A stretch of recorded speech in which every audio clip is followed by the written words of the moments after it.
The morning I found the second phone tucked inside my husband's winter coat, I almost put it back. My hands went cold the moment I touched it.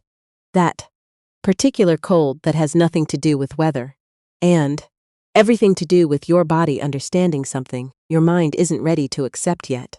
It was a Tuesday in late October, one of those flat gray mornings we get in Winnipeg, where the sky sits low and heavy, and the whole city feels like it's holding its breath before winter arrives.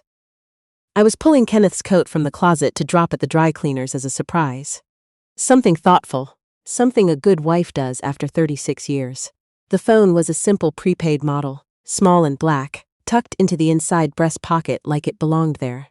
No case, no scratches. Barely used from the look of it. I stood in that hallway for what felt like a very long time. Then I put it back exactly where I found it, zipped the pocket closed, and hung the coat up again. I didn't go to the dry cleaners. I sat down at the kitchen table with a cup of tea I didn't drink and stared at the wall until the light through the window changed. Before I tell you what I found next, I want to ask you something. Have you ever held a secret that wasn't yours and felt it burn straight through you? If you have, I'd love it if you shared in the comments. I read every single one, and if you're watching tonight, let me know where you are and what time it is there. Stories like this one deserve to be heard, and so do yours. My name is not important. What is important is that for 36 years I believed my husband Kenneth Barlow was a careful, principled man. Careful with money, careful with his reputation, careful with the image he presented to our church community in St. James, our neighborhood, our children's lives. Kenneth worked as a senior accountant for a regional firm downtown. He was the kind of man who ironed his own shirts, kept a legal pad by the bed for ideas that came to him at night, and could calculate a tip to the exact cent before the server had even walked away. People trusted him instinctively. Our son Elliot used to say his father had the most reassuring handshake in any room. Our daughter Nadia used to say her dad always made everything feel figured out. I used to say both of those things too. We had a beige split level on a quiet crescent not far from the river. I planted a garden every spring. Tomatoes, lavender, one stubborn rosebush that bloomed late every year but always bloomed. Kenneth drove a sensible gray sedan, coached Elliot's hockey team through 3 seasons in the 90s, and read the Saturday paper front to back at the kitchen table with his coffee going cold beside him. From the outside, we were exactly what we appeared to be. Stable. Settled. Fine. What I didn't understand, not for a very long time, was that stability can be constructed the same way a stage set is constructed. Facing outward, hollow behind. When our kids were young, I worked part-time doing bookkeeping for a small dental practice on Portage. I liked it. I was good at it. But when Nadia started junior high and needed more support than we'd expected, she was always anxious, my girl. Always needed steadiness around her. Kenneth sat across from me at the kitchen table one Sunday and folded his hands together the way he did when he'd already made up his mind about something and was now presenting it as a conversation. "It makes more sense for you to be home full-time," he said. Given everything. That was always how Kenneth framed sacrifices he needed me to make. As if they were natural conclusions any reasonable person would reach. As if my resistance would be the unreasonable part. I left the dental practice that spring, and over the following years, quietly, in ways I didn't fully register, until much later, the outside world became smaller. I stopped keeping up with former colleagues. I let my bookkeeping certification lapse. I managed our household, raised our children, organized every birthday and Christmas and family dinner, and trusted Kenneth completely with every financial decision we made. He handled everything, every account, every investment, every tax return. If I asked questions, he answered quickly and confidently, and with just enough warmth to make me feel mildly foolish for needing to ask at all. "We're comfortable, Lorraine, but we have to be careful." That was the sentence I heard for decades. Careful, as if our entire financial life was built on a foundation that required constant, anxious maintenance. So I was careful. I bought clothes at end-of-season sales. I drove the same car for 11 years. I cut Kenneth's hair myself to save money. And he let me, which I thought was sweet, which I understand now was simply convenient.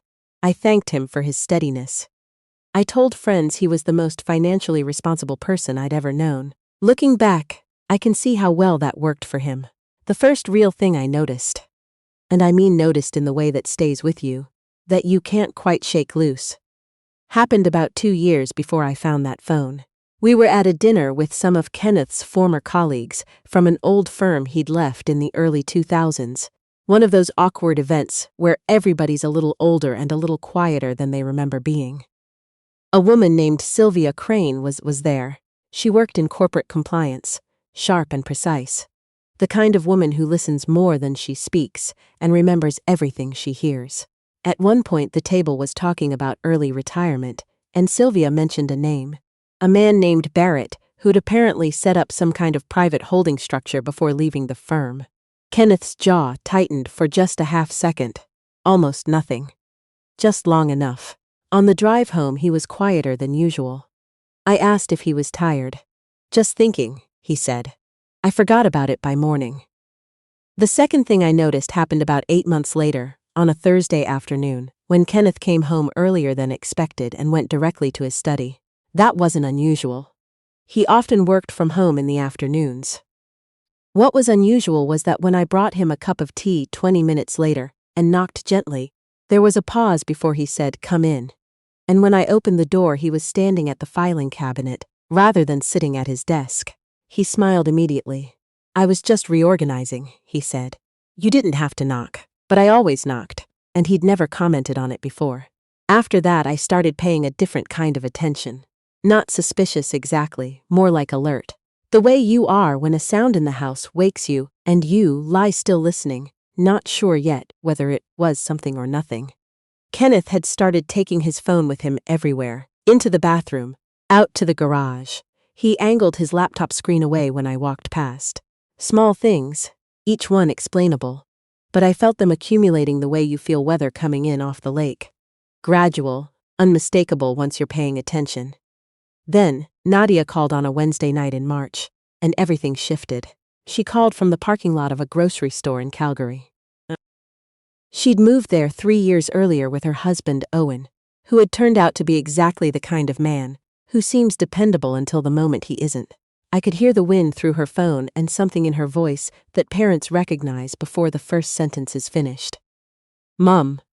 Owen emptied our joint account. He did it 4 days ago, and I only just found out. I sat down on the bed without meaning to. "He's been talking to a lawyer," she said. "I don't know what to do." We talked for over an hour. By the end I had promised to help however I could. After we hung up I went downstairs and found Kenneth at the kitchen island reading something on his tablet. I told him what Nadia had told me. He set the tablet down. He listened. And then he said, very calmly, "How much does she need?" I told him she was thinking maybe $8,000, just to retain a lawyer and cover 2 months of rent while things got sorted out. Kenneth exhaled slowly through his nose. "Lorraine, we can't just hand out money like that. We have our own retirement to think about." "She's our daughter," I said. "She's also 34 years old." He picked up his tablet again. "These are choices she made. She needs to figure out how to manage their consequences." Something went very quiet in me when he said that. Not rage, not yet. Just a cold, settling quiet. I found $500 in an old tea tin I kept on the pantry shelf. Money I'd been quietly setting aside from grocery change and small cash gifts over the years. The kind of savings you keep, because some part of you always knew not to put everything in one place. I sent it to Nadia that night through e-transfer. She cried when she saw it. Said it was more than she expected. It wasn't enough. Not even close. But Kenneth had already gone to bed by then, and I lay awake beside him for a very long time. The next morning I found the dry cleaning slip in my coat pocket. The one I'd written out, weeks earlier, meaning to take Kenneth's winter coat in. I pulled the coat from the closet and found the phone. And everything that had been accumulating in me over months of quiet observation suddenly had a shape. I went to the public library that afternoon. Not our branch. A different one, across town where nobody would recognize me and comment on it at book club. I sat at a corner table with my own laptop and typed in the name of a law firm I'd seen advertised in a community newsletter. Family law. Discreet consultations. I made an appointment for the following week. I told Kenneth I was having lunch with an old friend from the dental practice, which was also technically true because I did stop for lunch on the way home. The lawyer's name was Sandra Okafor. She worked out of a small office above a framing shop on Academy Road. Warm lighting, plants everywhere, the kind of space that felt deliberately unthreatening. She was in her early 50s, efficient and kind, with reading glasses on a chain around her neck, and a habit of making notes in the margins of her legal pad while you were still talking. I told her everything I knew, which at that point wasn't much. The phone, the change in behavior, the refusal to help Nadia, the years of careful financial control. Sandra listened without interrupting. Then she looked at me over her glasses. "Do you have access to any financial records?" "Joint accounts, tax documents, investment statements." "Some," I said. "He keeps most of it in his study." "The filing cabinet. Has he ever restricted your access to those documents?" "Not directly, he just always handled it himself." She nodded slowly. "That distinction matters less than people think," she said. She asked me to gather what I could, copies of anything I could access without raising suspicion. She also told me to open a private bank account in my own name. Something I hadn't had since, before Elliot was born. The idea felt almost embarrassing. How long I'd gone without one. Walking back to my car afterward, I stood on the pavement for a moment, in the November cold, and tried to remember the last time I'd made a purely independent financial decision. I couldn't. Over the following 3 weeks, I went through every drawer and file I had legitimate access to. Joint tax returns, household insurance, the mortgage documents, Elliot's old RESP statements. Most of it was exactly what I expected. Ordinary, managed, nothing hidden. And then one afternoon, while Kenneth was at a site audit across town, I found a folder tucked behind the unused warranty manuals at the back of the filing cabinet drawer I was always allowed into. Plain manila, no label. Inside were 3 bank statements from an institution I didn't recognize. The account was in Kenneth's name only. The balance on the most recent statement was just over $94,000. I sat down on the floor of his study. $94,000. In an account I had never signed, never knew existed. I thought about the way Kenneth had sighed when Nadia asked for $8,000. I thought about the car I'd driven for 11 years. I thought about the lavender I'd grown from seed every spring. Because buying established plants felt like an unnecessary expense. I photographed every page of every statement with my phone, then put the folder back exactly as I'd found it. Then I sat in the kitchen for a while, not doing anything in particular, just breathing. That evening, Kenneth came home smelling faintly of the client dinner he'd mentioned and kissed my cheek at the door. He asked about my day. I said it was quiet. He said that sounded nice. I watched him move through the kitchen, opening the fridge, checking his phone, pouring himself a glass of water, and I thought, you don't know that I know, and for the first time in our marriage, that was an advantage. I sent the photographs to Sandra the next morning. She called me 2 hours later. Her voice was careful. "Lorraine, I need you to listen to me very closely. This changes the nature of what we're dealing with." I asked her what she meant. "If this account has existed for a significant period and was not disclosed on joint tax filings or included in any financial discussions between you, that's not just a private account. That's concealment of marital assets." I understood the words. They still didn't feel real. Sandra advised me not to confront Kenneth yet. She said people who maintain hidden accounts for long periods are often very practiced at moving money quickly once they realize they've been discovered. She wanted more documentation first. She also said something I've thought about many times since. "He's been managing the narrative of your finances for your entire marriage," she said. "The goal now is to understand the real story before he can rewrite it." That sentence unlocked something in me, because that was exactly what Kenneth had always done. Manage the narrative. We need to be careful. We can't afford that. Now isn't the right time. Always his words, his framing, his version of our financial reality. And I had simply believed him because I had no other source of information. I started paying closer attention to things I'd always let pass. I began going through the recycling before Kenneth took it out on Wednesday evenings. Old envelopes, discarded mail, anything with a logo I didn't recognize. I found 2 more institution names that way. Neither one matched any account I had knowledge of. And then Nadia called again, on a cold night in January, crying so hard I could barely make out the words. Owen's lawyer had filed for primary custody of the kids. She hadn't slept in 3 days. She had a hearing in 11 days and couldn't afford to pay her lawyer's retainer for the next phase. "Mum, I don't know what to do. I'm trying so hard." "I know you are, sweetheart." I was sitting in my bedroom with the door closed, listening to my daughter fall apart from 1,700 kilometers away. And I thought about the $94,000, about the account I wasn't supposed to know about the man sleeping downstairs who had told our daughter to manage the consequences of her choices. I went to the bank the next morning and opened my private account. I transferred $3,000 into it from the joint household account. Money I had every legal right to access, money I had contributed to through decades of unpaid domestic work, and sent it to Nadia that afternoon. Kenneth didn't notice. Or if he did, he said nothing.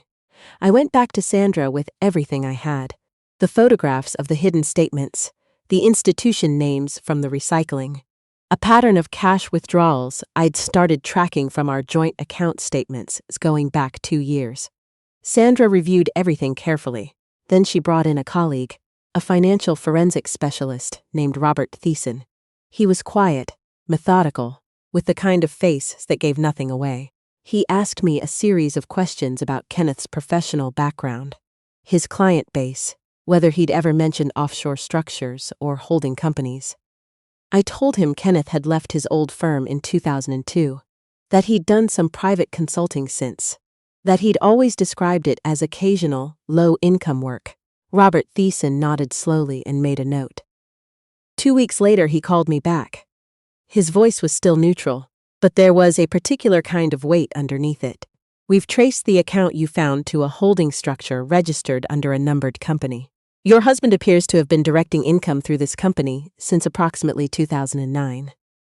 There are also 2 additional accounts connected to this structure that we've identified through the documentation you provided." I was standing at the kitchen window when he told me this, watching the sparrows on the feeder in the backyard. "How much total?" I asked. He paused. "A conservative estimate, based on what we can see, is somewhere between $240,000 and $280,000. I didn't say anything for a moment. "And none of this was ever disclosed," I said finally. "No." I thanked him and hung up and stood very still at that window for a long time. $280,000. Accumulated quietly, carefully, invisibly over 15 years. While I drove the same car for 11 years. While I sent our daughter $500 from a tea tin. While Kenneth sighed and said we needed to be careful. The anger that moved through me then was different from anything I'd felt before. Not hot, not loud. Clean, the kind of anger that clarifies things. I called Sandra and asked her what I needed to do next. She told me. I did it. The thing about preparing to leave a 36-year marriage is that you have to do it while still living inside it. I still made dinner. I still watched the evening news beside Kenneth on the couch. I still listened to him talk about a difficult client or a church fundraising committee meeting, with an appropriate expression on my face. I learned to be very still on the outside while everything inside me continued, working towards something he couldn't see. I opened a second private account for savings. I made discrete copies of every document Sandra had asked for. I took photographs of the interiors of all 3 filing cabinet drawers. I noted dates, amounts, patterns. I learned more about our finances in those 6 weeks than I had in 36 years of marriage. One evening Elliot stopped by unexpectedly, the way he sometimes did on his way home from his office in the Exchange District. He was 38, my son, and he'd always been more like Kenneth than like me. Methodical, self-contained, easier with facts than feelings. He sat at the kitchen table eating leftover soup while Kenneth talked about the hockey standings, and I watched my son look at his father the way he always had, with uncomplicated admiration. I didn't say anything that night, but I remembered it. The following Saturday, Kenneth mentioned he was going to his study to catch up on some paperwork. He kissed me on the temple and said he'd be a few hours. I watched him walk down the hallway and close the study door. Then I went upstairs, sat on the edge of the bed, and called Nadia. She needed to know before anyone else. She was my daughter, and she had been struggling, and she deserved to not be blindsided. I told her everything, calmly and carefully, the accounts, the numbers, what Sandra had advised, what I was planning to do. There was a long silence on the line. "Mum," she said finally. "I know. All that time. All those times he said no." "I know," she cried for a while. I let her.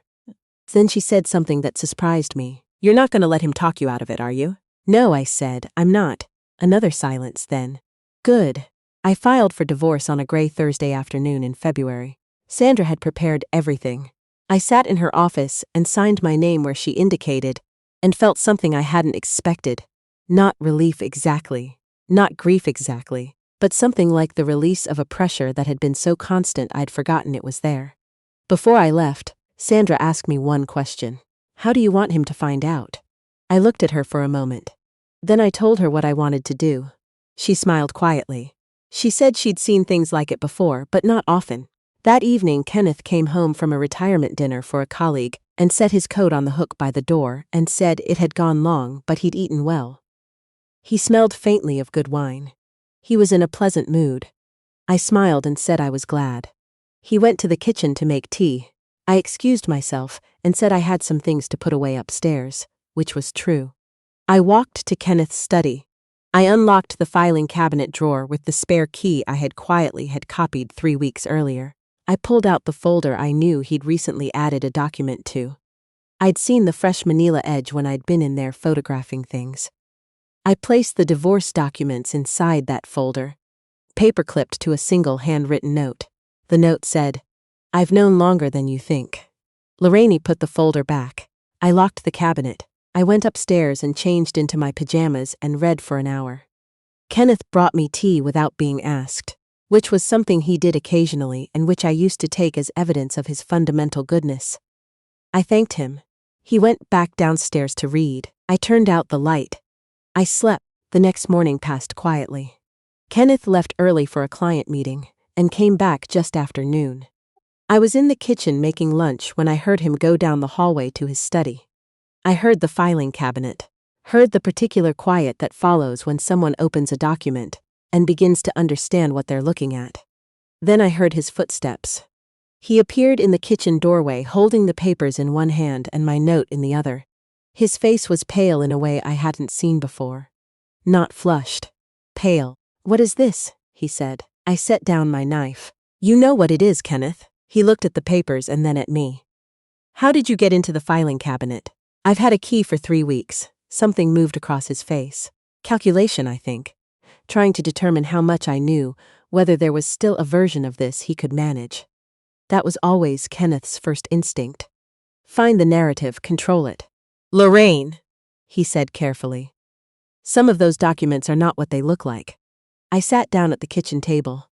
"Then tell me what they look like." He set the papers down. "They're investment structures. For retirement planning. I was protecting our future." Our future. The phrase sat between us for a moment. "You didn't think I deserved to know about it," I said. He exhaled slowly. "I was handling it. I always handle it." "I know you did. That was the problem." His eyes changed then. A brief flash of something that wasn't anger, wasn't calculation. Something closer to fear. Because he was starting to understand that this conversation was not the beginning of a confrontation he could still win. It was the end of one he'd already lost. Kenneth sat down across from me slowly, like a man whose legs had become uncertain under him. "How long have you known?" he asked quietly. I looked at him. This man I had made a life beside, this careful, managed, hollow version of the person I had believed I was married to, and I told him the truth. Long enough to do something about it. He was quiet for a while. Then he said, "I didn't want to leave you without anything." I almost laughed. "You didn't want to leave me?" He looked down at the table. Things were complicated. "Kenneth." I leaned forward slightly. "You named a numbered company as the beneficiary on a life insurance policy I didn't know existed." He closed his eyes. "That policy," I continued, "connects to accounts that together hold more than $250,000.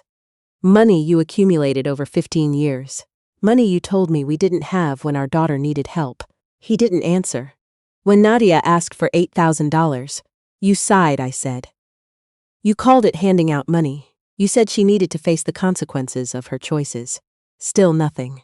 The kitchen was very quiet. Outside the window, I could see the rose bush, bare and brown in the February cold, waiting for spring the way it always waited. Patiently, without any doubt that it would come. That afternoon, Elliot stopped by. He did this on Thursdays sometimes, a habit from years ago when he used to pick up Nadia from her piano lesson and they'd both come in for dinner. He let himself in with his key and found Kenneth and me sitting on opposite sides of the kitchen table with papers between us and a silence that filled the room like water. He looked at his father first, then at me. "What's going on?" he said. Kenneth started to speak. I let him. He described it as a financial disagreement, a misunderstanding about planning structures, something that had gotten out of proportion. Elliot listened. Then he looked at the papers on the table and picked up the page closest to him and read it. His brow drew down slowly. "Dad," he said, "this is a divorce filing." "Yes," I said. Elliot looked at Kenneth. "What did you do?" And that was the moment, I think, when the version of Kenneth that our children had believed in for their whole lives began to dissolve. Not dramatically, not all at once, but visibly, like frost on glass when the heat comes on. Kenneth tried to explain. The structures, the planning, the complexity of long-term financial management. None of it came out the way it must have sounded in his head, because standing across from his son, trying to describe in reasonable language why he had hidden hundreds of thousands of dollars from his wife of 36 years, there was no reasonable language for it. Elliot sat down. He didn't yell. He just said quietly, "Does Nadia know?" I told him I'd called her. He nodded once, slowly. Then he looked at his father for a long time without saying anything. And I watched something shift in my son's face. Not hatred, not even anger exactly. Just the quiet, irreversible process of seeing someone clearly after a very long time of seeing them the way you needed to. The mediation happened 6 weeks later in a conference room downtown. Kenneth sat across from me with his lawyer, a composed man named David Finch, who had the bearing of someone accustomed to cleaning up messes with minimal noise. Sandra sat beside me with Robert Thiessen's full financial analysis, which ran to 41 pages. Kenneth looked tired. He'd aged in the preceding weeks in a way that had nothing to do with time. The mediator, a retired family court judge named Harriet Voss, was efficient and unsentimental. She had seen, I suspect, every version of this kind of meeting many times over. She didn't treat anyone gently, but she was fair. Sandra laid out the full picture methodically. The numbered company, the hidden accounts, the life insurance policy, the 15 years of undisclosed income, the pattern of financial control within the marriage. David Finch disputed the characterizations at several points. Harriet Voss asked him direct questions he couldn't answer directly. At one point, she looked at Kenneth over her reading glasses and said, simply, "Did your wife have knowledge of these accounts?" "No," he said. "Were they disclosed on your joint tax filings?" He paused. David Finch leaned toward him and whispered something. Kenneth said, "Not specifically." Harriet Voss made a note. Then she said, "Then we'll need to proceed accordingly." Robert Thiessen had documented everything. Every transfer, every deposit, every structure. Faced with 41 pages of it, Kenneth's quiet confidence, that quality I had spent 36 years mistaking for integrity, had nowhere to go. Near the end of the session, after the settlement framework had been largely agreed to, Kenneth looked across the table at me. His lawyer was talking to the mediator about something, and there was a brief, private moment between us. "I didn't think you'd do this," he said. His voice was low. "I know," I said. He looked down at the table. "I wasn't trying to hurt you. I thought about that. About Nadia calling from a parking lot crying. About the tea tin. About 11 years in the same car. About a life lived carefully. By me for him." "I know you believe that," I said. "That's what made it so easy." He didn't have anything to say to that. The settlement was fair, which is what Sandra had promised me, and what I had asked for. Not revenge, not punishment. Just fairness, the thing Kenneth had never actually intended to give me. I moved in March, just as the weather was beginning to loosen. I found a small house in Tuxedo, a neighborhood I had always liked, but Kenneth had called impractical, with a narrow garden along one side and a screened porch at the back that caught the afternoon light. It was not large, it was mine. Nadia came from Calgary for the move. She brought the kids, and her sister-in-law, and an inexhaustible supply of energy that filled the house immediately. We arranged furniture and argued mildly about where the bookcase should go, and ordered Thai food that we ate on the kitchen floor, because I hadn't found the box with the plates yet. It was the most I had laughed in years. At some point, while we were unpacking the kitchen, Nadia went quiet for a moment. She was unwrapping mugs and newspaper, setting them on the new shelf I'd had installed, and she stopped and looked at me. "Mum," she said, "I need to say something." "Okay." "I saw how careful you were around Dad my whole life, how you managed everything around him. I always thought that was just. I thought that was just marriage, how it worked." She paused. I'm sorry it took me this long to understand what I was actually seeing. I walked over and put my arms around her, and we stood there in the kitchen for a while without saying anything else. That's the thing about the truth, you don't have to shout it. Once it's out, it doesn't need your help. It simply rearranges everything around it on its own. Elliot came over the following weekend with tools and an apologetic expression. He fixed the bathroom cabinet door that was sticking, replaced a light switch that didn't work properly, and stayed for dinner. We talked about ordinary things. His work, the kids, a book he was reading. Somewhere near the end of the evening he said, quietly, "I've been thinking about things differently lately." I asked him what he meant. "The way you lived," he said, "all those years. I thought I was watching you choose it. I didn't understand what choosing would have actually required." "You can choose it now," I said, "with your own family." He nodded. He looked young and a little lost, and I loved him very much. Kenneth called a few times in those first months. I answered twice, out of habit. The conversations were uncomfortable in the polite, hollow way of people who share a history, but no longer share anything else. He said things were different now. He said he'd been thinking. He said he missed the way things were. I know. I told him both times. The third time he called, I let it go to voicemail. I listened to the message once, and then I went out to the garden and watered the tomatoes I'd just put in. The first garden I'd planted entirely for myself, every plant a decision I'd made without consulting anyone.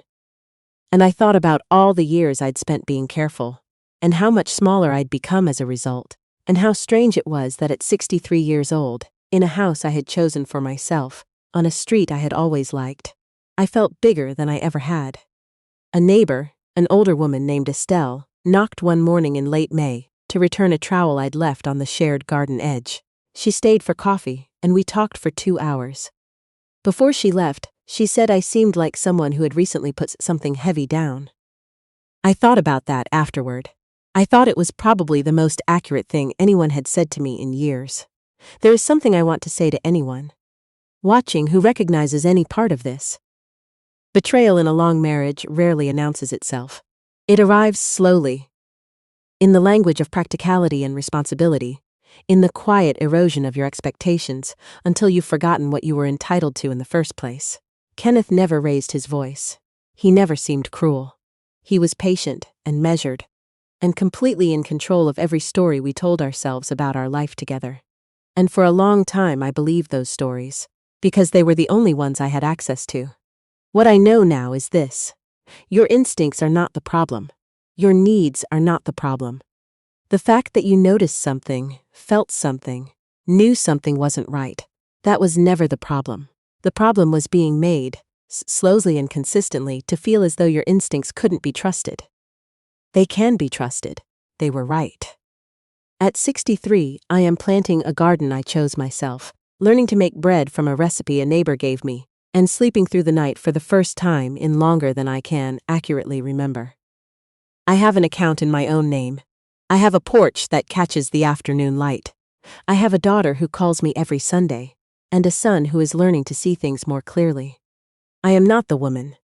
Kenneth Barlow spent 36 years believing he understood, and I am so grateful every single day for the particular Tuesday morning in October when I reached into a coat pocket to do something thoughtful for a man who had not been thoughtful with me, and found a phone I was never supposed to see, and did not put my instincts away. If any part of this story stayed with you, I would really love to hear from you below. Have you ever had to start over after discovering something you couldn't unknow? And where are you watching from tonight? I read more than you might expect, and your stories matter more than you know.